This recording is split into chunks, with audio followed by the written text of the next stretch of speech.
What's good, party people? This is According to Woods, and I have the honor and privilege of having a commentator, ring announcer, a general combat sports impresario.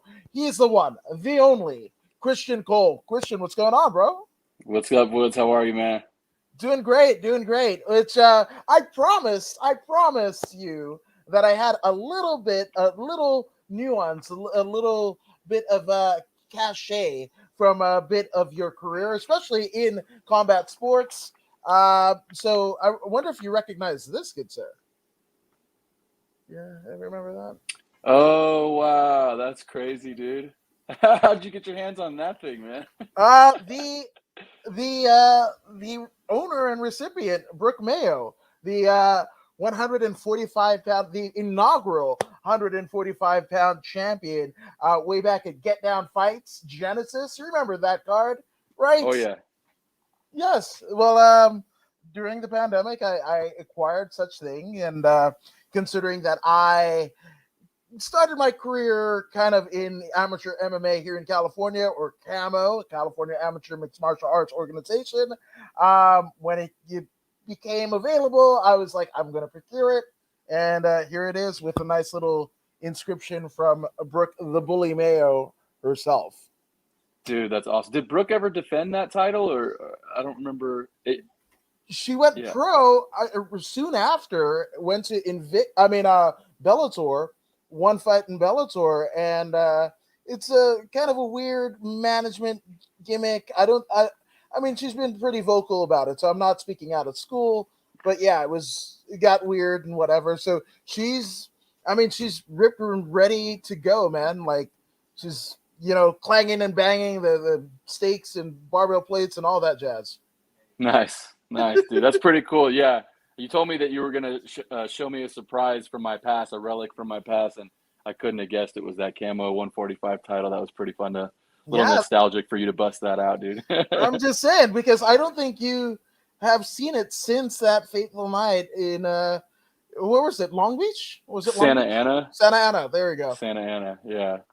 Yeah, man, that's when you and I first met back in, what was that, maybe 2015, 16 range. Like, um, Yeah. Get Down Fights Promotions was on KDOC, and they were running a Hmm. really good promotion. And then, that just kind of disappeared too, which is kind of how independent MMA or even sometimes pro wrestling will turn out. But it was cool while it lasted, for sure, man. He was a good promoter. He's the type of guy who would pay you extra. He wouldn't hold money back. He would go, you know what, here's another $100 for, coming out for, and he was just a good promoter. I thought he always did it right, and he always had exciting cards between young fighters.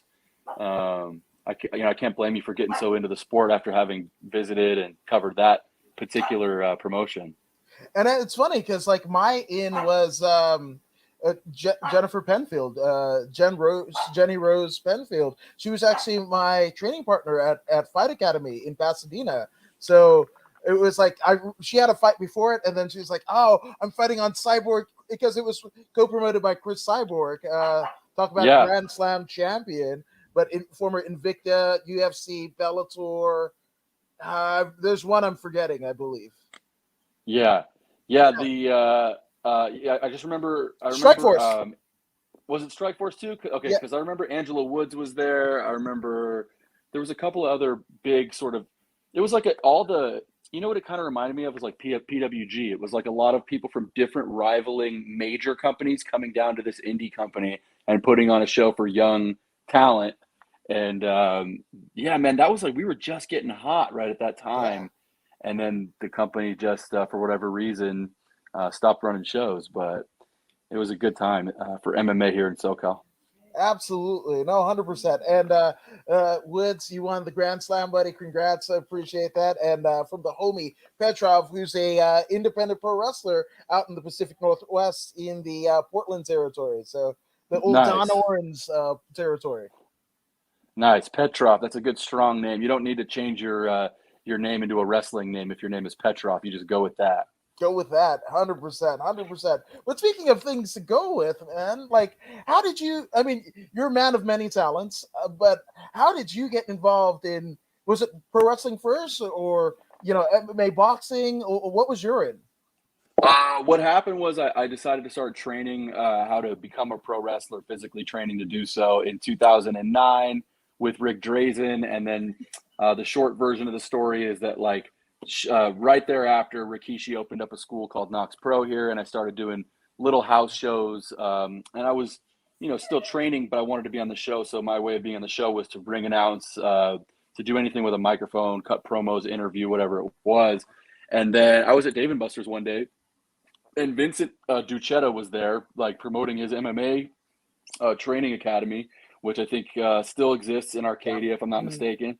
And I just walked up to him like with a ton of nuts, and I was just like, "Hey, I'm a ring announcer," even though I really like wasn't, because I had this one promotion who I was doing shows in front of for like 20 people. And he was like, "Cool." He's like, "Yeah, let me see what you could do." And I literally like did an on the spot audition for him and kind of cut my own ring announcing style in the middle of Dave & Buster's. And he said, "You're hired, man. You shoot down to the show. Here's what it is." And he paid me a good wage. And then the rest is history, man. I did a lot of different MMA promotions since then. And obviously it's gone through with wrestling. Wrestling's really where my passion is. MMA, I consider myself more of a fan. I really love MMA, but wrestling was something I always wanted to work in and be in the industry and make it part of my craft, so. What were you a fan growing up? Like, what was Yeah. the appeal of wrestling? For me, it was 1990 Hulk Hogan versus Ultimate Warrior at WrestleMania 6. So that was the thing where I like looked at the TV. I had heard about the Andre the Giant Slam. I had heard about pro wrestling and Saturday night's main event. I heard about all that stuff, but I was in Long Island, New York, where pro wrestling absolutely thrives to this day. And I was with my cousins and my uncle, and they had ordered WrestleMania, and we watched the Ultimate Warrior take the championship off Hulk Hogan, and I was just hooked from that point forward, man. I mean, I've just loved it ever since basically then. So I was about 6 years old when I first got into wrestling. Yeah. Wow. And was that the first pay-per-view that your parents and such ordered? Yeah, that was my uncle who ordered it. But yeah, that's the first one I remember. I mean, I do remember vaguely like Hogan and Giant and that feud, but it wasn't until Warrior won the championship that I was like, I'm in, and I just wanted to see anything and everything he did. Now that I'm older, I realize how like kind of crappy his title run was. Even though I still love him, I still think he's talented. I think people hate on the Warrior too much. I think to be that crazy and put that much into your character and be, obviously he might have been a difficulty to work with. That goes without saying, but I didn't have to work with him. I just had to like absorb his content. And he was like sprinting to the ring and shaking the ropes and jacked out of his mind.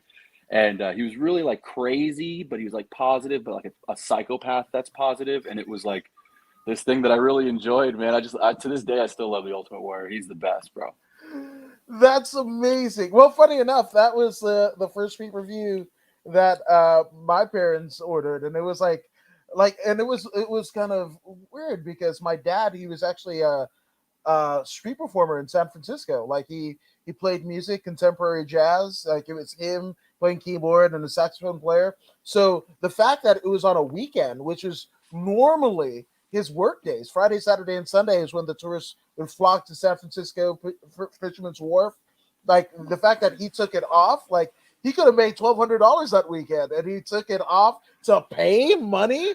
Yeah. Yeah, it was like it blew Wait, are my you from the mind. Bay? Yeah, originally. What part of the Bay are you from? As the city. In San Francisco City, Yeah, huh? in San Francisco, and then we moved to San Rafael, Marin Okay, County. I grew up in Belmont, just south of San Francisco. Oh, so. You're a Bay Area kid too. Yeah. I mean, that's why I'm a Raider fan, bro. I'd be like, I just grew up in the Bay. I started off as an LA Raider fan, but I knew they were from the Bay. Then they came home, only to break my heart like 25 years later and leave again. But yeah, man. I mean, I'm from the Bay too, and I some of my favorite memories are like Ultimate Warrior versus Papa Shango at the Cow Palace. God, So I don't know if you were, Dallas. yeah, dude. I bet you we were both at that show, man. I bet you. Yes. That's crazy. I remember at the one that I went to, they did the gimmick where he was like, whatever, Papa Shango put a spell on him, and he was like bleeding like black, like ink from his forehead or something like that. And my brother was an athlete at that time, and we had a chiropractor to work on him as a young athlete. And that chiropractor took me backstage at that show and introduced me to the Ultimate Warrior, Paul Bearer, the Undertaker, the Genius. Did like another 20 guys that I won't bore you with, but like the Legion of Doom, I have to say, because I got to wear their cool. I was only 7 or 8 years old. They put their cool little football Spikes. pads on me with the spikes and like, dude, and they all signed my ticket. And I honestly, to this day, I credit that day for why I decided to work in professional wrestling, because when I got to go back and see the veil off and see Undertaker without the makeup, having a Coors Light and all these different wrestlers, like, sure, I was marking out. I'm like a little boy, you know, but like, it also was like, oh my God, there is something really to this industry that all these dudes are going out there putting on the show, but then they all just kind of sit back here and have beers together. And like, it was just this weird thing where the veil got pulled off. I needed to know more. I had to know more. And now I know more, and for better or for worse, quite frankly. Well, you said bore. To me, I love those like inside tidbits and what have you. And you swear that the Undertaker was drinking a Coors rather than like having a cucumber salad or some odd. Yeah, he was a Coors Light guy at the time, I think. Yeah, for those who don't know, that's kind of inside baseball. But apparently, Mark Calloway, the Undertaker, definitely afraid of cucumbers. Like, I that's actually like going to sleep. That's my lullaby, even as a husband, father, and whatever. Percy Pringle, Power Bear, rest in peace, telling how he used to stuff the fucking gloves and the hat and everything with cucumbers and watch Taker, all fucking face paint and everything, just freak the fuck out.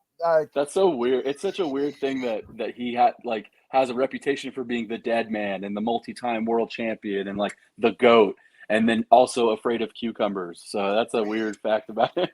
Hey, so I mean, here's the thing, Christian. Like, total disclosure, I'm both the worst black guy and the worst Polynesian. My mom's from Fiji, right? I don't eat chicken on a boat. I don't. It's a weird thing. Like yeah. So I don't eat chicken on a bone. So that means like chicken curry and the Polynesian side, Melanesian side, and the fried chicken of the African descendant of slave side, right? Sure. The ADOS side. Yeah. So ADOS.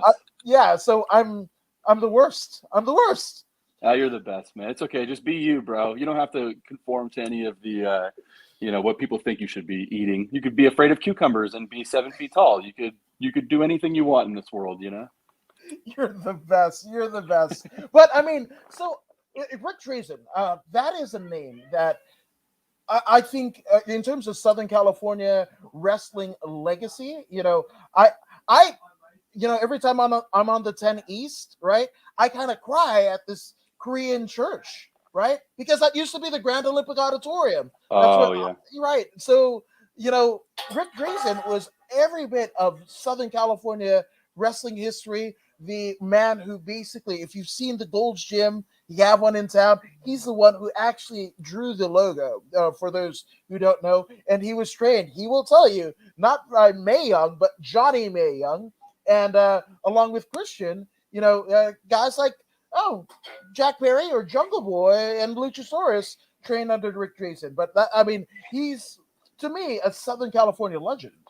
Yeah, you know what's weird about the day that I walked in is it was the first day. The first day I walked into Rick Drazen's class, it was the first day of Miro, former TNT champion or current former, something like that. And then Austin as well, the Luchasaurus. That was his first day. And then Ricardo Rodriguez was there. He had been training for several years, but he was there that day, the first day I walked in. And same thing with Jack. Jack had been training. He was only 12, and he had already been training for 1 or 2 years by that point. And Jack, ironically, Jack is maybe 15 years younger than me or something like that. And Jack helped train me originally in terms of how to bump and stuff like that. And, just how to work in general. And he was just a little kid. He was humble. His dad was humble. They were both really nice people to meet and work with. I was a little starstruck from seeing Luke Perry and like Dylan from 90210. I walk into a pro wrestling training. The last thing you expect to see is a TV star when you walk in there. But I got a chance to see Luke Perry, and I kind of just kayfabed it a little bit just to be professional, But there's only like 6 of us there, so I had to like say hello and introduce myself, And then I remember how passionate Jack was, even at I think 12 years old, and how good he was already. But to see him now in his like early mid-20s, he is really, really good. And he wasn't as good then as he was now. He was good, but now he's just like, I mean, it's just he does everything right in terms of what you want from a pro wrestler: the body, the storytelling, the look, he takes his time, his pacing. He has a certain je ne sais quoi. He has a certain like a star quality to him for being such a young dude. There's no question in my mind he'll be a world champ. It's just a matter of time for him. Whether it will be there or elsewhere, who knows? But I definitely think he'll wear a world title. And I think guys like Vince McMahon or whoever represents WWE's interest going forward would benefit greatly from trying to get him in his next free agency period, because he is like an actual star, which is crazy, But he was trained by his dad, it was a star, so he knows how to be a star. It's just what it is. Yeah, and I mean, and that's one of the regrets, especially when he passed away. To me, same deal. Like all the girls that I liked in school, I mean, it's Dylan. It's fucking Dylan, man. That's always it. Dylan. Yeah, always Dylan. But the fact that how big and an avid wrestling fan that Luke was, and then it kind of transcended to Jack, and it's kind of wild, right? Like I was talking to Terry Bozzio's son, who was a drummer from Frank Zappa and a lot of different stuff, and to step into something that either your dad did or that's like that's so perplexing to me, like second, third generation wrestlers or whatever, because like my dad was a musician, right? And I knew very early on, like that's my dad's thing. I'll do something else and try to get that same acclaim or maybe a quarter of that, and I'll be fine with that, kind of find my way. But like you got to see that in person. Like how cool is that synergy between them? What's especially cool is that he didn't get into what his dad did for work. He got into what his dad loved, right? Like, so he could have went and been a soap opera star. He could have, went and done acting and that kind of thing. But what he did was he decided to go into what his dad spent his off time doing, which was enjoying pro wrestling, and he wanted to be in that element. So, it's pretty amazing. Jack's career so far has been amazing, and I definitely root for guys like him. Anybody that I've crossed paths with in the industry, I root for all these guys so much, and there's a lot of them. Because pretty much everybody that I've rubbed elbows with over the last decade has gotten signed or, ended up being really successful. I've met a lot of really, really good dudes who've become something in our industry, and I couldn't be prouder of all of them. So. No, 100%. And our good brother Eddie Torres of the Rock and Roll Beer Guy podcast says, "I root for guys like you, Christian Cole, you, like you." Oh, we just did an ET. Wait, can we touch fingers, bro? Yeah, damn right we can. Well, so I mean, those kind of crazy, times, right? Like, training with Rick. Obviously, doing the Knoxboro stuff and kind of, rubbing elbows there. The, Vincent Marco Duchetta, you basically doing your audition in the middle of a Dave and Buster's, right? So, like, at what point do you start kind of making the rounds? I don't know. It's just kind of like any gig work, I think it's just a matter of like showing up, doing the job, no matter how many fans are there, no matter what the payment is, and then slowly developing it into an actual business, right? And not working for free anymore, and not being, working with promoters who you deem, not great people or whatever. I don't want to get too detailed with it, but of course, you do start off as sort of a fan who wants to be in the business, and then you slowly develop into like an asset to the business, and then you have to sort of make sure that you're being taken care of and that your time is respected, and then that ends up getting you more business, because when you're a professional, you want to work with professionals. And professional wrestling, ironically, has a lot of unprofessional people in it, and so you have to pick and choose who you work with. And I've been blessed enough to ask a lot of people to dance in this business who've obliged me, and we've danced together, whether it's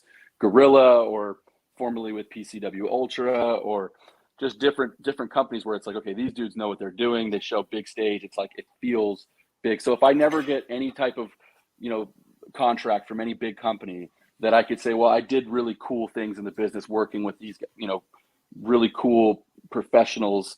Sometimes it's the lighting, sometimes it's the music, sometimes it's the venues, it's everything about it. But yeah, I'm definitely a journey guy too. So it was, in the beginning, it was a lot about, where I can get to in this. And then subsequently it's become more about just, being happy with showtime and doing something cool. And when the lights are on, just having fun doing it. Cause that's why I got into it, was to have fun doing something. Right. So I don't ever want to get too jaded and let it become like just a professional thing. And a lot of guys in my business are bitter because they either haven't gotten signed or they haven't got the attention they like. And I let go of that a number of years ago. So, Well, again, another good brother and a content creator himself, George Ramosa of the Wrestling Chatter channel, says, "You the man, Christian Cole. You the man." So I love George Ramosa. He's like the most deadpan. It's like, I don't even know why I love that dude. He's so like, what I mean?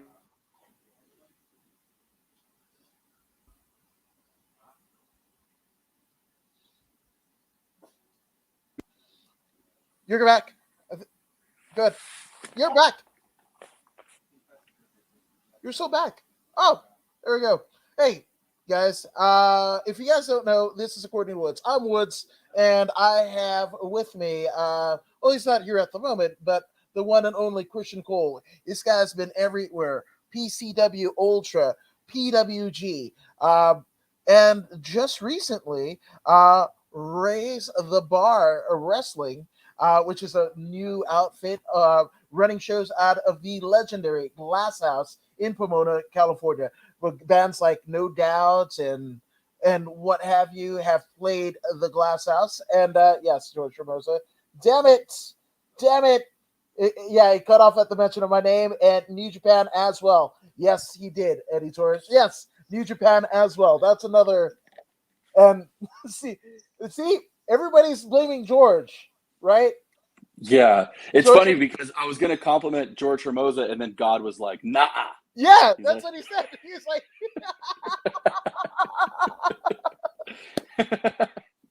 that's just like George's life, Someone goes on a podcast up in public on the internet about to talk about how cool he is, and then just no mas. Everyone shut up about George. Well, Christian, do you know that there is a record for the longest episode of the According to Woods podcast? And do you know who holds that record? George Ramosa. Do you know how long? I don't know how long. 5 hours. I think the official time is 5 hours and 12 minutes. George Ramosa. Crazy, man. But see, that's the thing about George. Like I said, is like he's sort of like subdued. In his, when you see him, you're like, this guy's just. But then if you put a camera in front of him and ask his opinion on anything, you could have like a substantial, interesting conversation with him for 5 hours. That's who he is. So I like guys like that, where you kind of don't know that they have that in them, and then when they say something, it's interesting, and that's who George is. So yeah, there you go, Georgie. There's your shout out, buddy. Hope that. Yeah, and he's like, that's too much. That's too much. And George has the best hair, doesn't he? Like in the business. No, I have the best hair, but George. George has the second best hair. Okay, second best. There you go, George. Yeah. There you go. Do you? I mean, Eddie, basically was like, yeah, you've done New Japan Pro Wrestling, which is crazy. As an Ultimate Warrior fan, right? That is the most Ultimate Warrior style of wrestling. Yeah.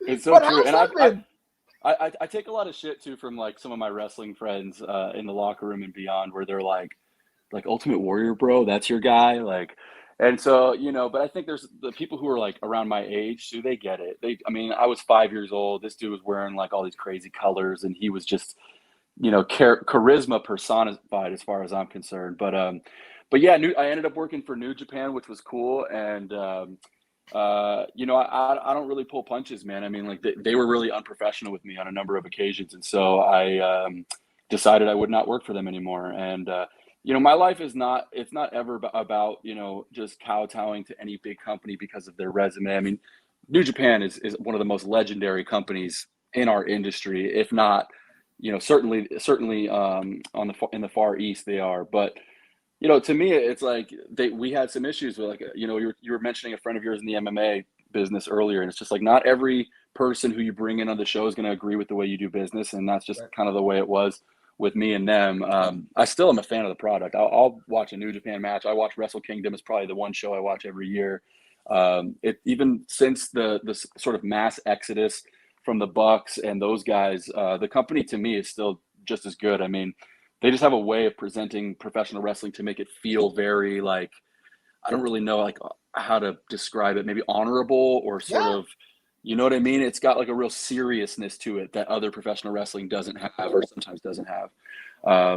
But yeah, not everything's always kittens and rainbows when you go follow your dreams and you want to work for one of the biggest companies in the world. And that's kind of what happened there. I'll leave it at that. I won't get into the details about what happened, but it was, it was not a great relationship. And I encourage anybody in our business, like, if you feel like somebody's not treating you right, whether it's WWE or whether it's New Japan or whomever you work for, even if it's just your local indie promoter, like, just get out of there. Like, you don't need to work for anybody.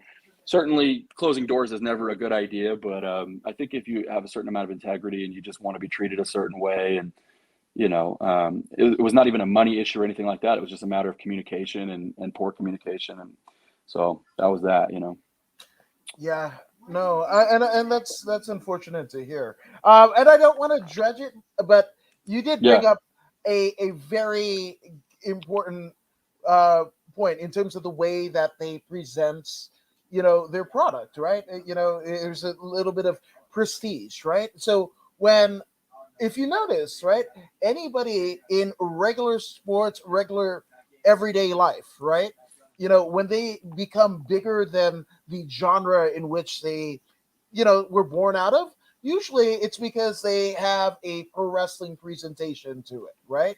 Whether it be Richard Sherman in the NFL, you've got, Muhammad Ali, Mike Tyson, and Floyd Mayweather all taking pro wrestling, esque presentations. Look no further than Conor McGregor, who's a hybrid of Vince McMahon and, one would argue, maybe a Roddy Piper or, or a Ric Flair, right? So with that all being said, when people are like, oh, the UFC, it's becoming a little bit more like pro wrestling. Well, most people think WWE or WWF, right? Why can't the UFC present their product like New Japan, where titles matter? When you're in a room title this and whatever, like with the heavyweight debacle, they're like, we got Ngannou after they shit on him, after he lost to Stipe, right? They shit on him, whatever, damaged goods. He builds himself back up, becomes champion. There's a contractual dispute, and they're like, well, we wanted to fucking put the title on Lewis in Houston anyway, post-COVID, so let's do an interim title. Francis, you sit the fuck back. Let's do that, right? And then look what happened. Francis gets knocked out. I mean, not Francis, but Derek Lewis gets knocked out in his hometown by somebody that wasn't even in the company a year before. It's crazy, man. And UFC has to have the most difficult booking of all pro sports because they just deal with a whole lot, man. I mean, that Derek Lewis situation, the way they've handled multiple championships over the years with these interim champions, it's not for me, man. I think, but then they don't want to get held up either. If a guy like John Jones is like not going to come out for less than $50 million, I'm not sure John Jones is worth $50 million at this point. It's sad to say, but like also, I mean, he's constantly in trouble and stuff like that. Like UFC probably has to think like that they have to get an ROI. They pay you $50 million, not just for that fight, but for the future too. They want to know that you're going to come back and defend your championship and be a good ambassador for the industry. And we've seen that in wrestling before, where guys have been fired because they've been poor ambassadors. I mean, this industry that we decided to like and take a liking to is really a difficult one because you're dealing with a lot of independent contractors who are kind of employees, but they're kind of not employees. But there's just a lot. I mean, everything from the UFC pay structure, which has been a hot topic over the last number of years, to the mass firings in WWE and releasing talent that they have held onto for 5, 6, 7, 10 years developed. Hit Row is an example that just comes to mind, where you had a friend of mine, Shane Strickland, who you bring in, and he's just kicking at everything you give, every ball you give him, he scores a touchdown, Yep. right? And he's interesting, and then you put him in a group, and they're interesting. Yep. And then, I don't have any insider information, so I'm just like you, probably kind of guessing what happened in that situation. But it seems like they fired BFAB, Right. and that the group was not stoked on it. And they decided to like probably go into Vince's office, or the proverbial Vince's office, and say, "Hey, man, what's up? Like, how are you going to fire her after everything she's given you?" And now you're all fired. And that's just like, it's crazy, man, because I think it's why everybody in our industry should have a good plan B, whether it's like a commentary career, whether it's like analysis, whether you're in me, like I got into real estate as a plan B, which has quickly become my plan A, because I have power over my future and the clients I work with and the people I work with. And I just feel like a lot of times in even UFC and especially in WWE, it's a very cult-like atmosphere where everyone will just do anything that they're being told to do, even if it's not great for the company, if it's not great for their careers, because they don't have any other options. And that's the great thing about AEW, is that this last two or 3 years, the monopoly has finally been broken, Right. and people feel a little bit more powerful in their position. They feel that if they don't work for Vince next year, they might have another option over here, another option over there.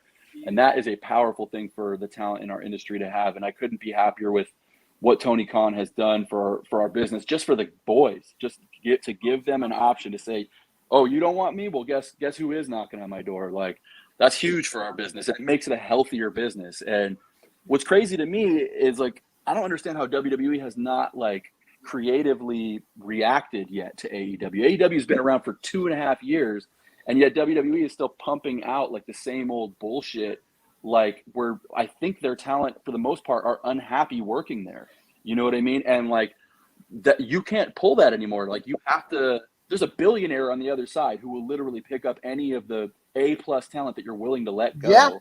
Like, if Bray Wyatt shows up in AEW anytime in the next 6 to 8 months, It's the over. war is over. It's yeah, over. like, yeah, it's over. He's going to be such a powerful figure no matter where he goes, because he is wrestling. He's a great actor. He's a great worker. He's just, he is what you want. And to let someone like that go because of mental health issues or because they're hard to work with, well, you're not hard to work with if you give me a script that's total bullshit and I'm like, this is stupid, rewrite this. You're not really hard to work with. You're probably just giving some creative feedback to how dumb you're constantly being booked. And it's not like Bray Wyatt. I know Bray, he's not a friend of mine or anything, but I've met him several times. He couldn't be a nicer dude. You know what I mean? Yeah, 100%. Like, I imagine that every time he walked to the office to talk his shit and say like, "Hey, this is not a great idea." It wasn't just for Bray Wyatt or for Wyndham Rotunda. It was literally for the WWE. This is not great for the company. He's not one of those guys who marks out for himself and sits there, on his own hype. But we've seen it time and time again where we're some of the best in the world. I mean, look at Bryan Danielson. Bryan Danielson's this last 3 months is better than anything he's ever done in WWE, minus maybe the first title that he got, the B+ player stuff and all. That was cool. But just his in-ring stuff is just so badass right now, and he's just doing stuff that you really have never seen from him before. And yeah, man, I'm going on and on, but I definitely, please, yeah, because this is the very thing. I mean, maybe Eddie and George and I are in a group chat or whatever, but you're preaching what I've been saying. It's like, and it's weird because you poked on, you touched on something that I feel is I don't think anybody's touched on, right? Where obviously Vince put the territories out, right? Because whether it be Paul Bosch in Houston, whether it be, Don Owens getting old in Portland, or heck, Vern Gagne of the AWA. Vern Gagne had been doing that deal, right, from 1950 whatever, and Luthez didn't want to drop the title, so he created his own title with Wally Carbo and in Chicago and all that jazz, right? Well, now, guess what? Vince is essentially Vern Gagne, right? Where everybody else is innovating, right? Vince is stuck in the mud. He's stuck in his ways, just like Vern Gagne was. So Vern Gagne let go of Mean Gene Okerlund or Bobby Heenan or Hulk Hogan, right? So I mean, that analogy of Wyndham Rotunda, Bray Wyatt, whatever he, at Wyndham Six, whatever he ends up being in this next venture of his career and life, right? That's, to me, is almost like Vern Gagne letting, Hogan go in 84 just because he didn't like the movie star stuff of Rocky. Yeah, I don't know, man. I don't really ever see WWE like absolving, right? I don't see Vince selling WWE to Tony Khan before a Dynamite episode for $5 million and having Tony Khan's brother or whatever show up on Raw, and I don't see any of that happening. But I definitely can see the sort of the attention that is pro wrestling. Like, there's never going to be a time where someone pops on Dynamite in front of their non-wrestling friends that their non-wrestling friends don't go, oh, is this Raw? Like, they're always going to call it Raw the way you call a Band-Aid a Band-Aid, even though that's just a brand name, right? Right. They have cemented their brand. There's no question that wrestling is WWE. But for those of us who love it, it hasn't been wrestling in a decade or more, maybe a decade and a half. Like, not since Eddie Guerrero and some of the sort of mid-2000s guys that wrestled, like, has it been wrestling? Are there dudes capable of wrestling? Like, is AJ Styles an incredible wrestler? There's no question. But, like, is it being presented as professional wrestling anymore? I don't really feel it is, and I don't feel it has been in quite some time. So much so that, like when they actually have wrestling matches in WWE, the audience is kind of left, like, sitting on their hands because they don't know what wrestling is anymore. And this is why I absolutely love AEW, because there is pro wrestling is featured on the show very heavily. And great wrestling exists. And I couldn't be more excited for what Bryan Danielson is doing right now. I'm just absolutely soaking every second of it in. It's interesting to me that Cody Rhodes is sort of turning into John Cena. That to me is fascinating. But yeah, and then they have their comedy stuff. They have the Orange Cassidy, and they have some of their sort of indie inspired pro wrestling too, which I think has a place. The women's division in AEW took a lot of criticism in its first year, but now I think it couldn't be better, in a better position with what Britt has been able to do with her character, and some of the competition over there. So I think AEW could be, over the next decade, at least maybe win the ratings war at a certain point, because I think even more and more people are going to start to see that if you want to watch a wrestling show, you watch AEW. If you want to watch sort of a soap opera, or like, the Roman Reigns show, then you could put on SmackDown, you know what I mean? But it just isn't wrestling enough for me. The WWE is not at this time. No, 100%. When you fuck up Nakamura and Styles at Mania, the fuck are you doing? The fuck are you doing? Yeah, it makes no sense, man. It makes no sense, all the stuff that they fucked up, like it just is crazy to me. I think it was 81 wrestlers this year got released, 81 guys. Everybody from Jake Atlas, who was a young and hungry LGBTQ plus member who's great for optics, but he's also great for, like, in-ring competition. Like, he's a star. He's good looking. He's got a strong personality. You just have so many guys, like even a guy like Elias, who I haven't seen in forever. I don't even know what happened to him. Was like, as a wrestling fan, I was like, this guy is wrestling. He kind of like a modern day honky tonk. He'd come out, he'd play music. People hated him, hated his music. He looked like $1 million. He's a good actor. And then, you just have nothing for a guy like that. Like, I don't understand what you're doing. You have a 3-hour show, by the way. So what are you doing for the 3 hours that, I don't get it, man. But I know a lot of your fans are probably WWE fans, so I don't want to spend too much time shitting on it. No. I figured the folks who tuned in on your show, I don't want to shit on their. I mean, but that's the thing. If you dig what they're doing, dig what they're doing. Same thing with UFC, Bellator, and there are people that told me, "Oh, just talk about wrestling, just talk about MMA and what have you," and it's just like, no, it's like, according to Woods, it's whatever the fuck we're talking about. That's what we're doing. Like, that's it. And to provide a safe space. But if you like what Ramen Roids, that's what I acknowledge. It's Ramen Roids is his name. Ramen Roids. Yes, and that's nothing against Joe Anoa'i, right? The guy who, beat leukemia, is a husband, a father. Shout out to Joe Anawahi. But Robin Roids, fuck that guy, man. And especially as a, like, do you know how big it is, Christian, to be like biracial, Polynesian, and not have either, what is it? What was Fatu? Uh, Oh, whatever the Rikishi? street, yeah. But what was he before he became like the Sultan? He was like, make a difference, Fatu. That's what he Oh, I was. don't remember that version. The one I remember was Oh, like Head it's Shrinkers fought too. yeah. He was like, yeah, make a difference, Fatu. Then, head shrinker, make a difference. Then he becomes the Sultan. Sultan. Yeah, Yeah, okay. 100%. So, like, for Roman to not be prototypical savage like his father, right, as a Polynesian, right, and like his cousins and like his uncle, right, like gangsters, I'm like, fuck yeah.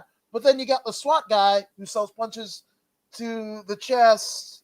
I have a whole thing. It's a whole thing. And like, oh, and guess what? He is, I will admit, he's doing the best work of his career. It is compelling shit. Bloodline, awesome, right? But Yeah. what form of entertainment, what band do you like? What show that you watch or whatever for 6 album for the band to get fucking good? Yeah. Because that's what No, we it's got. true, man. I mean, yeah, it's true. I have to tell you, I just had this thought while you were talking, but like the biggest L that the WWE could take, other than like Roman himself or maybe a Seth Rollins at this point from their roster, would be Paul Heyman, right? If Paul Heyman jumped to AEW, which I don't think anyone ever really thinks about, but if that were to happen, the value that he's currently bringing to SmackDown, I mean, Raw is basically unwatchable. Like you Right. can't. I mean, obviously, I root for everybody on the show. I know folks that are on the show. I could try to get my way through it, but SmackDown at the very least is compelling. But Yeah. SmackDown, the reason it's compelling is because of Paul. Paul's writing those segments. Paul's producing those segments. Paul is coaching Roman. He's telling the guys where to stand, how to react, the timing of reactions, and the work that Paul has brought to the SmackDown hour. I mean, I can't believe I think at one point they had him on Raw and SmackDown. He was Yeah. working behind the scenes on both shows. I think they gave Raw to Bruce Pritchard at last I heard, or something like that. This is about a Right. year ago that I last thought about it. But when you watch the segments that Paul is in, Paul is probably the MVP of the company in terms of guys you wouldn't think are valuable. And yeah, they better hold on to Paul, because Paul is a wrestling genius. He still gives me goosebumps with his segments. With his Yes. promos. There's some, and so Roman is great, and I think Roman is doing great work. I agree with you, but I don't think Roman would be where he is. I don't think that the head of the table storyline would be what it is Right. without Paul, and frankly, without his cousins there, like Yeah. Jimmy and Jay, who their acting is like. If you remember when they first started cutting promos, they were kind of nervous and sloppy and Yeah. chaotic. And now it's like they are so confident and they are so poised as like sort of the princes behind this king. Right. And yeah, bro. I mean, those dudes, by the way, are two of the best wrestlers in the world too. They don't get the credit they deserve for being as good as they are either in the ring. But can you imagine, that would be the big exodus, like that sort of NWO moment, is if the three of those dudes jump ship. Woo, that would be crazy. Well, going back to Heyman, it almost happened, right? He was kind of exiled from the company. Dixie Carter was kind of, putting her hooks in and whatever. And what did he want to do? He wanted to fire everybody that was over 40. And you had the Stings, you had the Nashes, and whatever. And that's what Dixie Carter didn't want to do. But imagine what Impact Wrestling would have been if Heyman got the book way back when.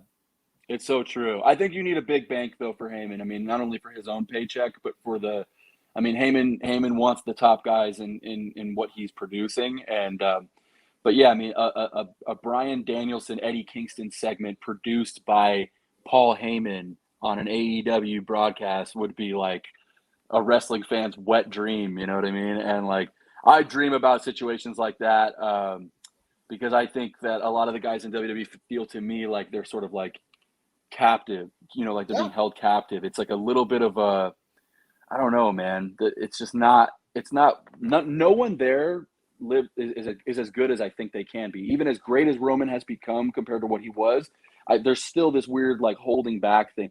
like I'll give you an example. Like in wrestling, they encourage you, and especially WWE, to like work the hard cam, know where the hard cam is. If you're doing an Irish whip, make sure you go left to right. Don't go north, south, go east, west. There's all these things about cam. But one of my favorite things about like Stone Cold Steve Austin or old school professional wrestling was when the wrestler was invested in the live audience. The cameraman will find you, right? But now what we're seeing is all these dudes just playing to cam, and everybody sitting on the opposite side of hard cam is just sitting on their hands, bored as shit, because the wrestler's back is to them for the whole show, which is the reason I stopped buying tickets for WWE events a decade ago, because I got sick of just looking at the dudes' backs the whole time. The show's better on TV than it is in live person. And I feel like, yeah, that would be something that WWE would benefit from, is sort of letting go of the Kevin Dunn effect a little bit, letting go of overproducing the show and making things feel so presented for you like a cake from a bakery. You know, everything's so perfect. And I think wrestling needs to be a little bit more like the late 90s era, where it was anything can happen in the WWF, and like you felt like anything can happen. And you know, not everything, you know, you see nowadays, you see guys literally hit their finisher and jump over the guy to go for the cover just so they could face hard cam for the pin. You know what I mean? And just something should just feel more natural, more like a real fight, more real. Bryan Danielson right now is tapping people out with every possible submission. It's not just one thing that he's doing. When you see Bryan come out, you think he's about to fight somebody. And when he throws those yes kicks, they look like real kicks. You know what I mean? And like, I don't know. I just love when pro wrestling feels like it could be real. There was a match recently between Nia Jax and Charlotte Flair. I just happen to know the date.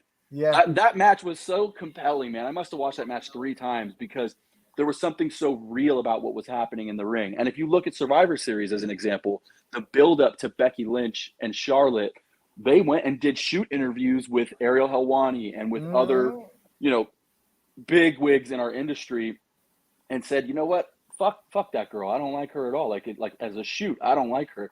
And it made the match ultimately compelling. You wanted to see that match, to see if they could work together, to see if she was going to just straight up deck her in the mouth at some point during the match. Like, and they opened up the pay-per-view with it too, which was also genius, because it was like you weren't going to miss that match. You have to order immediately and watch from the beginning because you don't want to miss that match. That was, to me, like the match I was looking forward to the most because of how real it became behind the scenes.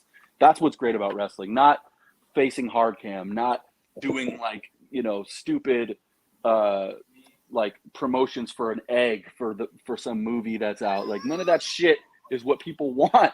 You know, what about the zombies? Christian, the zombies, bro.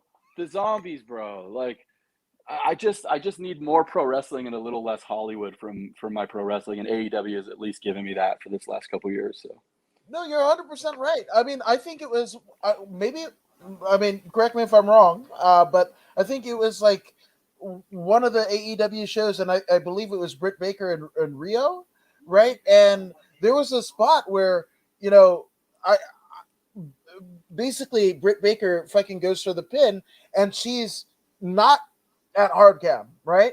And she kind of does this thing where she, in the middle of the pin, she kind of spins around like, fuck you, I'm not doing it that way, and comes right back around.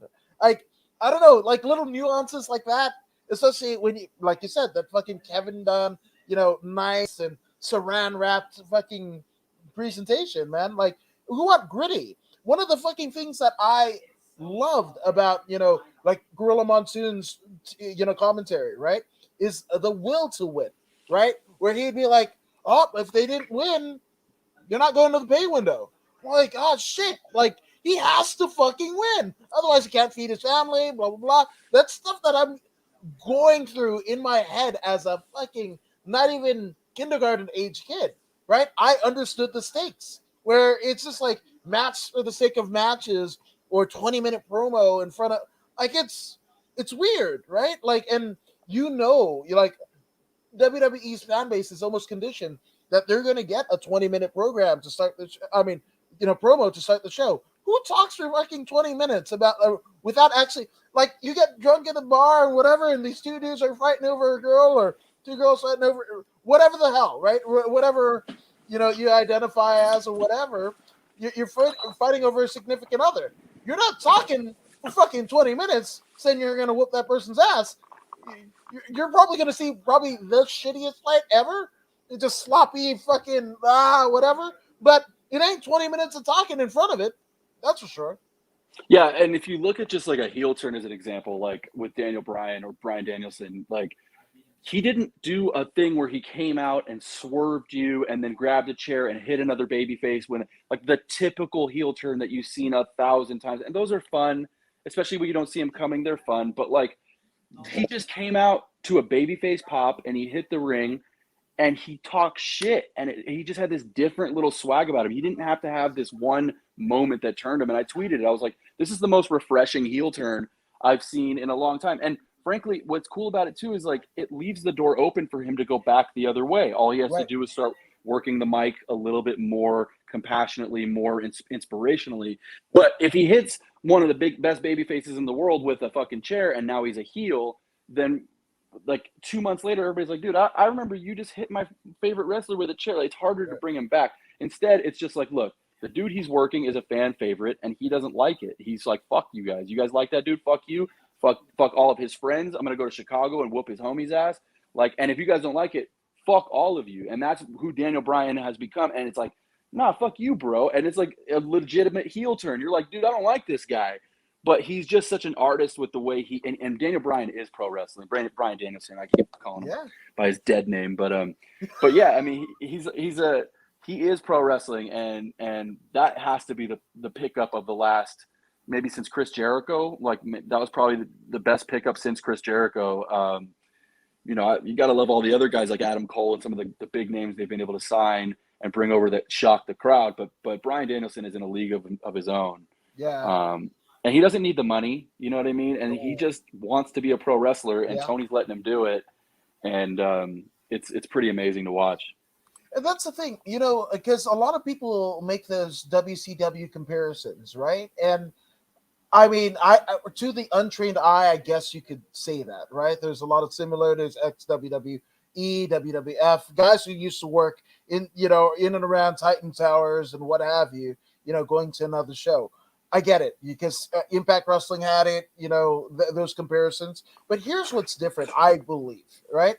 Now, there's no favorite nations clause, right? There's no Hall and Nash, right? Where, they've got, they have to be paid the same amount as anyone else coming in, right? There aren't the, unfortunately, not to drudge up anybody's personal, but there aren't the, dependency issues with a lot of the guys and girls coming over now, that there was in WCW, and so there's a lot of nuances. But also, one of the things that the WWE suffered from, especially after the Attitude Era, when Austin got injured and Rock went to Hollywood, right? There wasn't a lot of veterans. Of course, you had your Bob Hollies and your Al Snows or whatever, but the tippy top, those white, hot, fucking transcending pro wrestling people, you didn't have them. So, we're lucky we got the Ortons and the Brocks and whoever came out of Ohio Valley, because again, Danny Davis and, Jim Cornette, very old school. But aside from that, you didn't have that. In AEW, look at, if you're a Jungle Boy, if you're a Lee Johnson, just any name, right? That the Billy Gunn's kids, right? You've got your dad, you've got Arn Anderson, Jerry Lynn, who else? Tully Blanchard, Dustin Rhodes, all of these minds, Dean Malenko, what I wouldn't give to pick Dean Malenko's brain just any damn time ever, right? You have all of those, so you've got all these player coaches. Then you've got the coaches or agents, it's a good place to be. Everybody looks like they're having fun. Whether, the people that aren't household names to the tippy type, the CM Punks, the Bryan Danielsons or whatever, MJF is on fire. That, to me, that is the next. I mean, I hate to demean him and say he's the next Rock, he's the next Austin, but to me, it's him that's going to transcend the pro wrestling bubble and send us into this next wave of where we're going to go. I believe that CM Punk promo where he called him the Miz was like the fucking one of the best moments of any promo I've ever seen, because he really is. I mean, he really is the Miz. You know, I would argue that his heat is a little bit more interesting than the Miz heat of course. that Miz has gotten for all these years. But and he's certainly a better actor and a better promo than Miz. He's got, you know, his wrestling, one could say, would be, you know, toss up between the two of the guys. But what MJF has done is incredible. And yeah, he's not the next anything. He is the current probably top heel in our business, period. And this is a guy who was working for MLW, who was going there, was not under contract with AEW, was going there, trying to just get a spot on the show.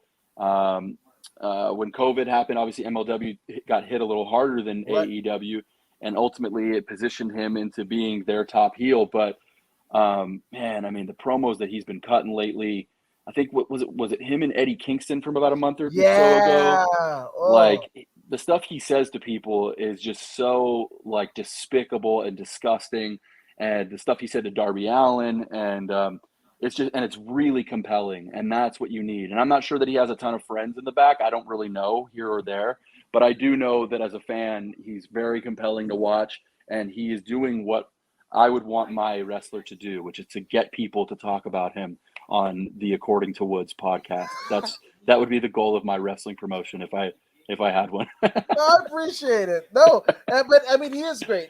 And I mean, I remember talk about podcasts. I mean, watching or listening to him rather on MLW before Court Bauer resurrects the promotion of MLW. But, you know, the podcast with MSL, and they almost like the Wacky Racers, you know, the guy with the weird mustache or whatever. Dastardly motherfucker, MJF and whatever. And that's, you know, and then when I see him pop up in the promotion, and, you know, like, obviously, I don't think that guy needs, and it's funny because now he's with like the Pinnacle and that whole deal, but like, I almost feel like he almost doesn't need all of that. Like, yeah, I mean, are we looking at Wardlow while, you know, MJF is cutting these amazing promos? And again, it's amazing. It adds a little bit. It adds a little bit to his believability, only because he's a little bit undersized. He's probably like 5'8", 5'9". Something He's like not that. the most jacked dude in the world.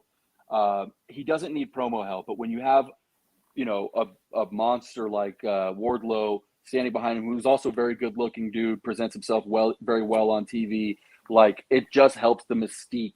Like Shawn Michaels didn't need Diesel, but Diesel absolutely helped the Shawn Michaels aura every time he'd come out on TV. So I do like the Pinnacle for MJF. I do like that the undersized guy has a bunch of brutes behind him that'll beat your ass if you talk shit. It also helps him to make cowardly decisions as a heel when he knows he has these two dudes who could step up in front of him and fight his fights for him. So the whole package to me is just a huge success. And I think, I mean, if you put him on Raw, he's immediately the hottest heel on Raw. SmackDown, I mean, he would be second only to Roman. And so, yeah, what he's doing right now is more compelling than anything that I'm seeing, maybe besides the head of the table. But again, the head of the table is, like you said, sort of vacuum sealed in this nice package that even those segments bother me just a little bit because they seem just too presented perfectly. I would like to see a little bit more chaos within Roman Reigns' story and the way it's filmed and the way it's presented. You know what I mean? Well, here's where I will correct you. You know what? He shows up on Raw. They're gonna dress him in, like, you know, Burberry polka dots and call him Bobcat MJF and whatever the hell. Like, it's whack Jagner is what I say. Dude, it's crazy to me, man. Like, the Keith Lee is the first person that comes to mind when you bring that up. Like, the idea that you would put Bearcat on his name, and maybe he publicly had said that it was a tribute to an old Bearcat. I forget the Bearcat Wright. Yeah. Yep, Bearcat Wright. And sure, maybe, you know, but I think Keith Lee just wanted to be Limitless Keith Lee. And luckily for him, he's one of those few guys who got into the company and got to keep his name. So he'll just probably still be Keith Lee in whatever momentum he picked up whenever he does show up in AEW, which is a guarantee because he's he's in with those guys, and you know he's such a commodity that he'll be Keith Lee still, and he'll still have the fame that he got and the momentum that he got that they tried to eliminate over in New York, as they say. Yeah, So, man, Titan Towers, man. Tilt Brook says hello from the Cheers Bar and Grill in San Gabriel, California. Shout out to no Tilt way, Brook. dude. What's that? I used to be the general manager of that bar back in 2013. That's a real story. Like, one of the people watching your show is at a bar that I met my fiance at, and now we have our beautiful son. Without Cheers Bar and Grill in San Gabriel, my little boy Jackson wouldn't exist. And yeah, so that place, I have only good memories from that place, man. That we used to drink with the customers and have a great time, and there was beautiful women, and that's where I met my beautiful partner there. And yeah, man, Cheers Bar and Grill. Shout out to Cheers. That's kind of cool. Shout out to Cheers. And I'll let you know who Tilt Brook is. I think you know him. I know him. Yeah, it's fun. That's his kayfabe name. But shout out to Tilt Kayfabe, Brook, brother. Yeah, right. hell yes. Which, Christian, what is do you have a favorite era of wrestling, and what would that be? Who? Well, I guess I guess that Rock Austin era is my favorite. I know that's pretty much everyone's answer who's like our age ish. Yeah. There's just nothing better than pretty much like Nation of Domination all the way to Hollywood Rock. Like that era, that 5 years or so in WWE and WCW, by the way, that era that The Rock was on TV and Mankind was winning the world title and all that stuff was like the best era ever in WCW as well. And I was a huge WCW fan.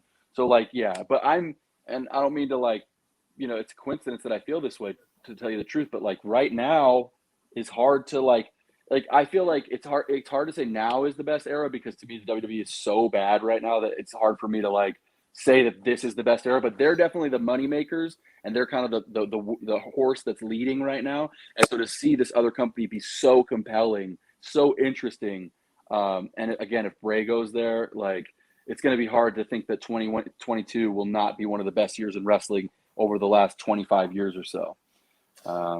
Yeah. Yeah. Anybody could be good in the numbers if there's a nice Saudi blood money show that gets infused every quarter, literally every quarter. So I'm just saying. And Tilt Brook says, shout out to DJ Bill Ektro. Bill Ektro. Oh, that's he must have changed his name, but there was a DJ at Cheers Bar named Billy, and I remember Billy very well. And so maybe he added that little gimmick name. He's got all the gimmick names apparently. Tilt Brook, Bill Ektro, all that shit. But I remember Billy very well, bro, and he was one of those dudes I would look forward to partying with on the weekend and entertaining people. That was a good era, man. Like I said, I met my girl, and my kid comes from that line of my life, and so I wouldn't change it for anything, bro. That's amazing. Now, obviously, you've done so much in the wrestling industry, the mixed martial arts industry. Do you have a favorite, or maybe a series of favorite moments? And it could be like, leading up to the show, who's working on the show, however way you want to answer it, and as long or short as you want to go with it. Yeah, the best era for me was the Paragon Pro Wrestling era, like 2016 to 2018, somewhere around there. It was a short-lived company based out of Vegas. Mm-hmm. We had a national television contract with Pop TV. Yep. That era to me was the best.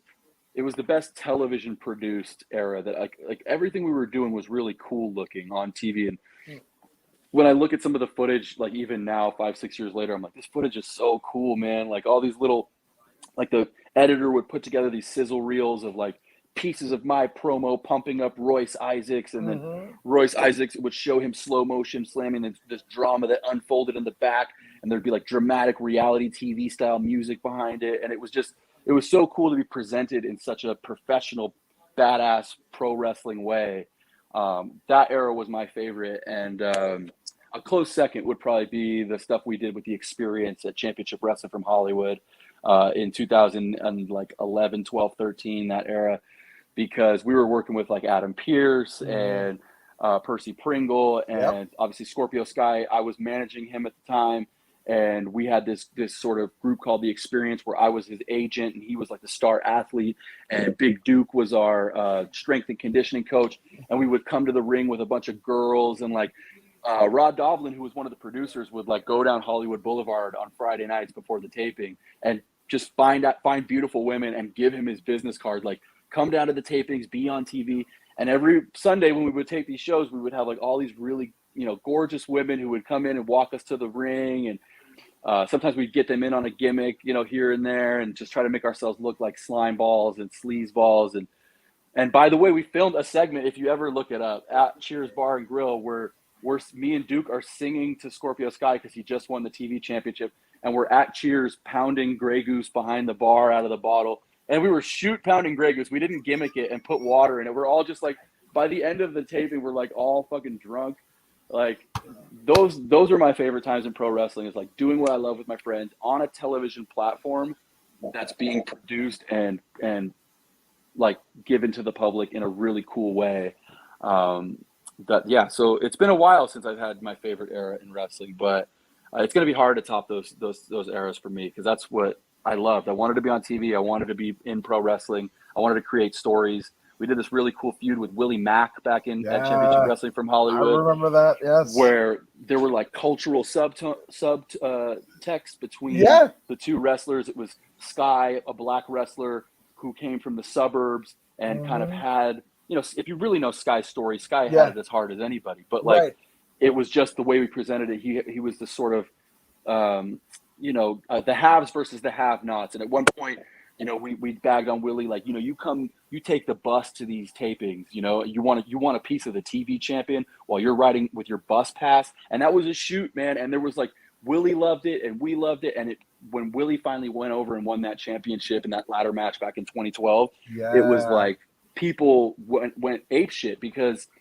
we had all told this story about how Willie was nobody. He was a nothing. He wasn't worth the bottom of Sky's boots. You know what I mean? Yeah. And it turned out when he won that championship, and his sadly, his dad had just passed away, like in real life too. And everyone knew it. And we included that into the story, and literally all of us did the ladder match. And, by the time I got to the monitor in the back, I'm crying, Sky's crying, Willie's in the ring crying. Like, it was really that, in terms of the moment, the coolest moment in pro wrestling, it was when we dropped the title to Willie Mack in 2012 for Championship Wrestling from Hollywood, because we had put so much work and love into that angle, and I felt like everybody ate it up, and even me, I ate it up at the end of it. I was like emotionally invested in Willie winning the championship. It's so weird. Oh man, because I was living in Bakersfield watching that. Like, yeah, that was some good. And I was set the tone for me kind of coming back to LA. I was just like, man, I was, watching you guys on Championship Wrestling from Hollywood. I was listening to like Donna Gonzalez and Becky Dominguez on the Matt Therapy podcast, and they were inside 10 Planet HQ with Eddie Bravo and being females. And I was just like, shit, dude, if I ever come back to LA, I'm going to hit it hard. So, I mean, whether you know it or not, you kind of perpetuated me coming back and doing this. So that's badass to hear, bro. We're glad to have you. Honestly, like, yeah, I had my own, sort of totems that brought me into it. People that I credit that would never know that they deserve credit, but just the folks that kind of inspired me to, because, the things in the first decade of the 2000s, my life was kind of headed in a bad path, and wrestling was really able to be something that I could believe in for myself, and I could work on and become, better in. And it's not an easy industry to get into, man. Like, there's a lot of people who will, I don't want to say stab you in the back, but they'll walk on top of you to get to where they need to go. They'll talk shit about you. Not everybody likes a confident, person in the industry. Like Eli Drake, he goes by LA Knight. He gets so much heat from different people because he just is genuinely a confident dude, and he rubs people the wrong way. And so it's weird, because you end up with a bunch of dudes who are afraid to be confident because they're afraid to rub people the wrong way. But when you're a pro wrestler, like, what else is there more than confidence? Like, you have to have that over anything else, is just to show that you belong there, and you belong there. And LA Knight is one of those dudes who, when you see him, you're like, this dude belongs there, and he knows it. It rubs people the wrong way, but he has had the long path to his success because of his, I think, reputation. But if you ever just sit down with the dude and get to know him, he's cool. actually super brilliant, super kind, super loving, super nice dude. It's just that he's confident, and a lot of people in pro wrestling are not that way. It's false bravado. It's, hey, man, why the fuck does that guy think his shit doesn't stink? Like, fuck that guy, you know? There's a lot of that. And it's unfortunate that our industry kind of is what it is because of, I think, the psychology that goes into it. Like the idea that, you know, there's only one company, only one guy you got to work for. You got to bend over backwards to impress him, do anything, you know, get slapped by Ryback on TV just to get a fucking job. You know what I mean? Like this idea that like you have to do everything you can just to you know, sell your soul, basically, just to work for this one guy who could fucking fire you after making you move to Florida for 6 years, and then fire you on a whim, and not give a fuck. No pension, no fucking, you know, no nothing. You're just jobless out of nowhere. And that, you know, I wish our industry was a little bit more unionized. I wish it was a little bit more like Hollywood, where the people in our industry were treated like stars, and that people cared about their mental health and their time and their family's health. And instead it's just all about, you know, what, you know, who, I don't know. I think I've made my point, but that's kind of what I'm thinking about it. No, I agree. And it's the same tropes in MMA, you know, but you know, it has to be top guys, right? It has to be the top guys. If not, then, you know, if you we had Bjorn Rebney, who fucking created Bellator, right? And he was, you know, kind of a, you know, fucking taking money out of people's fucking envelopes and shit, his own fighters and whatever. And then, you know, when he gets bought out by Viacom and then he wants to start a union, I'm like, calm down, bro. It's interesting to me because it was always an industry ran by carnies. It came from the carnival. Right, Pro wrestling 100%. comes from the carnival. So I get it. And I had a point like maybe 2014, 2015, I was just thinking to myself like this, and especially after what happened between me and New Japan, I was like, this shit is carny through and through. There's no way out of it. If you're going to be in this industry, you're going to have to be prepared to deal with this type of philosophy. And there, you know, you had mentioned earlier, like everyone at AEW is very happy, and that's really not true. I could tell you firsthand, but I could tell you also that they do offer an environment to be happy. Not everyone's going to be happy because a lot of these dudes, they want to be number one. They want to be the champion. They want to be featured on every segment. They don't want to be second fiddle to anybody. It's part of the mentality of being a pro wrestler, is to be the best. So they're insatiable in a way. A lot of people in my shoes, a lot of people in pro wrestlers' shoes, they're very insatiable. But I think Tony has created an environment where, at the very least, you don't feel bullied at work. You don't feel like everybody at work is, you know, wanting to fucking get ahead of you, and the only way for them to get to the top is if you go down. But WWE to this day is very much that. And don't you say shit about your tag team partner that got fired, or we're gonna fucking fire you too. And that's just like not healthy.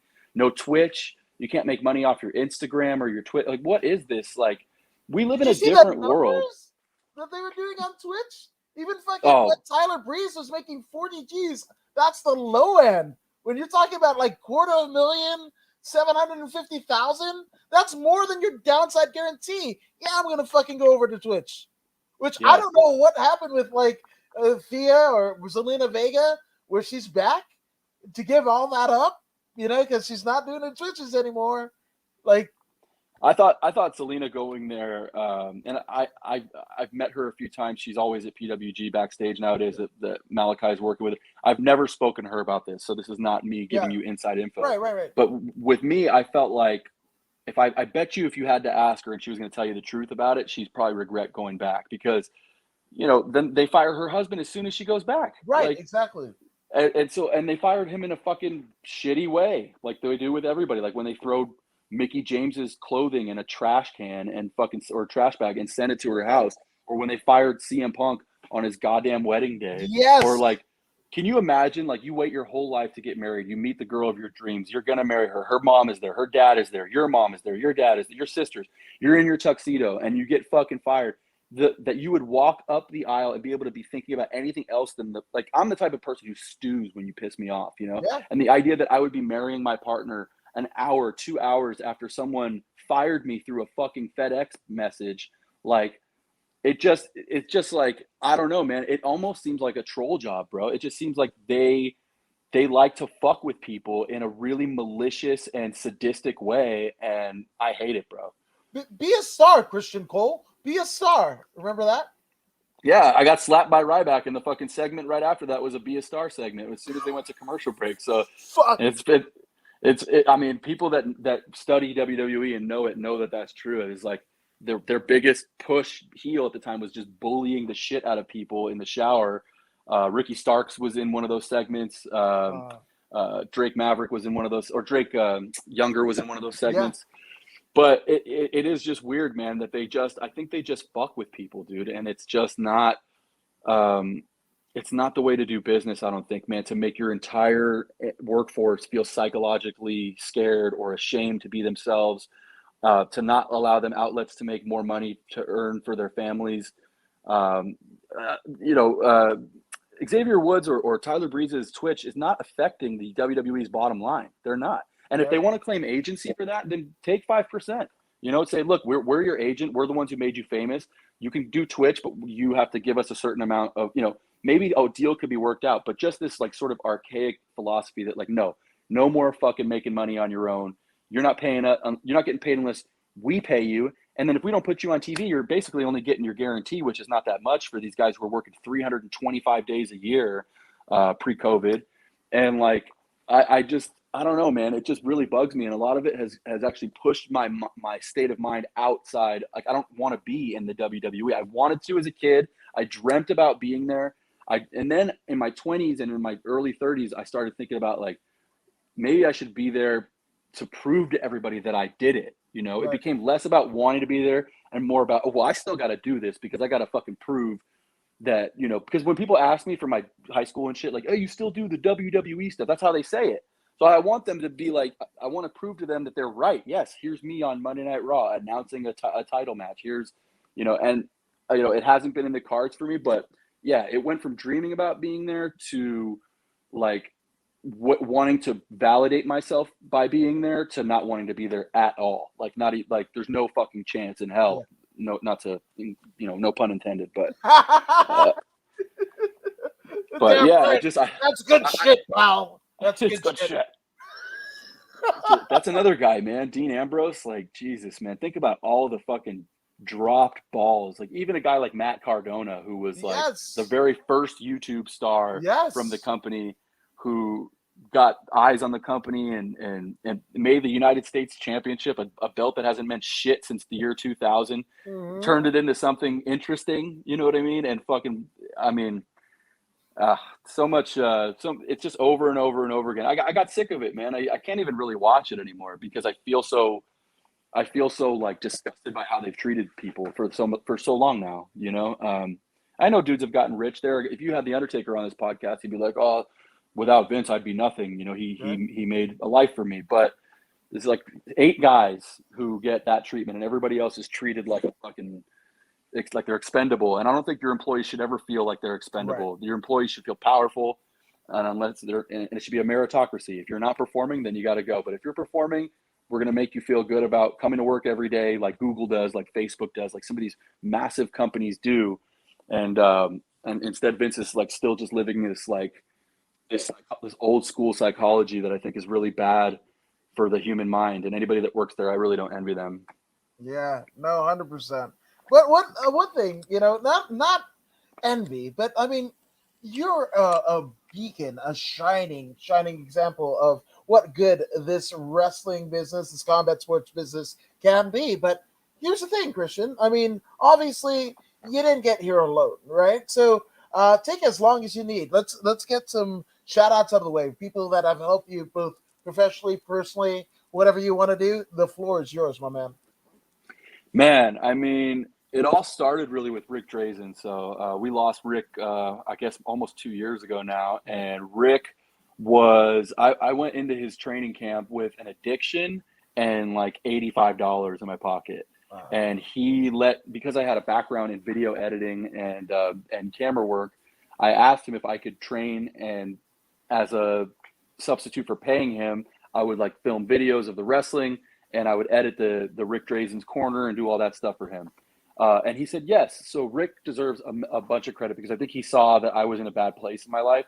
And he brought me in and welcomed me to his family with a deal that I proposed to him that really wasn't worth what he was giving me. He was giving me thousands of dollars worth of wrestling training to do a job for a few $100 that an editor would charge a few $100 for. So, so Rick was first. After that, Gangrel, Orlando Jordan, and Rikishi being with Knox Pro, those guys, I think gave me some tough love that I hated at the time in some ways, but that prepared me not only for pro wrestling and the culture within pro wrestling, but for life. Like I was more mature. It's almost like, you know, not to steal valor or anything, but it reminds me sort of going into the Army, going through boot camp, Right. you know, having that strict, high discipline environment.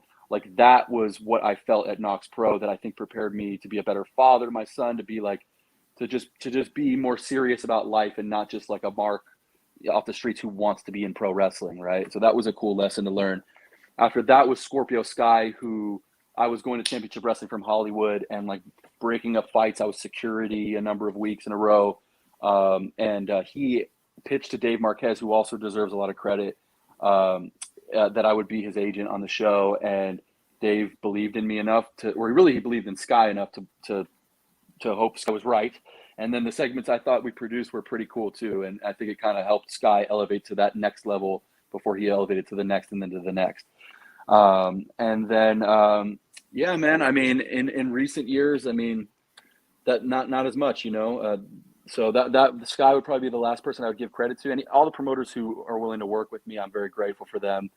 Try to deliver not only as an announcer or as a commentator, but as a liaison, make sure the show's on time, make sure folks are, you know, the camera angles are right. I'm always trying to help produce shows that I'm on because I feel like I have an eye for it and I've been in the industry for 12 years. So I know enough about it to go, hey, you know, you can't put that camera there. There's going to be too much this, or bring the fans closer to the ring, or don't put that. Or so now I'm able to contribute and give back a little bit to the industry that I love. And especially now, like with all the sort of hate that I have for WWE, just frankly, like I love the indies that much more because it still lets me sort of live out my dream, even though it's on a smaller scale. And a lot of these dudes will go to WWE. So it's kind of cool to be able to give them some feedback. I'm also like the type of dude who shoots really straight. So, you know, like I if somebody does a segment that I think needs work, I don't mind sharing that with them and being like, yo, I think you should try it this way because I think it'll be better for your character or better for camera or better for audio or whatever it might be that some of these wrestlers might not think about. Like they don't think about in a production style. And so Jared Ganem, by the way, the producer of PPW, he was another guy that like believed in me. And when we would do our segments, he'd be like, do whatever you want. Just get this one thing over and we'll follow you with the camera and do whatever you want. And that dude gave me a bunch of confidence and power, feeling like I could do something cool in wrestling too, which, so those are the dudes that I want to shout out, man. There you go. I love it, Matt. I mean, you're just a gem. You're just a gem to this business. But for people who want to follow you and the things that you're doing, whether it be PCW Ultra or whether it be PWG, and that's a huge thing. But where can people find you on the interwebs? So I put my little handle there so it's displayed. So it's at XGen Cole, Christian Cole on Twitter and Instagram. I just tweet about the Raiders and I take pictures of wrestling shows, but also of my baby boy. And so I'm not the most exciting follow, but also real estate wise, if anybody ever needs any conversations about real estate, or if you know anybody buying or selling, that's really where my career has gone in this part of my life, is in real estate. If Tony Khan is watching, maybe he can call me and follow me and give me a job, because I would really love to work with those guys to this day. So that's it, man. XGen Cole on the webs, brother. I love it. I love it. Well, Christian, thank you so much for doing this. I've been a fan of yours for quite a long time, and it's funny because like I thought what was it, like PCW Ultra? Actually, before it became Ultra, we're like, hey, we should do something. We should do something. So I apologize for you for taking literally 3 fucking years if I can get you on, but I'm so glad that you've been on. Yeah, man, I appreciate you having me on too, and I'm just sad that we're not going to beat George Hermosa's record podcast length. I don't know if you got another 5 hours, but I should probably get back to my kid. But yeah, Yeah, no, I want to make sure that the wife and kid are attended to. So we're gonna get you out of here. But thank you, Right on, man. Christian. Thank you guys for watching us here at According to Woods. And if you haven't already done so, go ahead and like, share, and subscribe to the According to Woods podcast on all of the social medias. Christian, you're subscribed to the podcast, aren't you? Of course I am, bro. And I'm also subscribed to Eddie Torres' podcast. I want to give him a shout out too, because Eddie Shout out to Torres Eddie Torres. he does great work, man. So yeah, go be nice to Eddie, and maybe his wife will give you a free copy of Call of Duty. Who knows? This is true. Fuck yes. Yes. But again, go ahead and subscribe to the podcast, Rock and Roll Beer Guy podcast, George Moses Wrestling Chatter, and Christian Cole should have something. So, but I know the real estate will fucking have him tied up like the Andre spot with the Ultimate Warrior. So, but again, go ahead and subscribe to the podcast if you don't believe me, don't believe Christian, and I don't know why you wouldn't. Well, here's Zeta Zang to convince you. Hey, this is Zeta Zhang. Make sure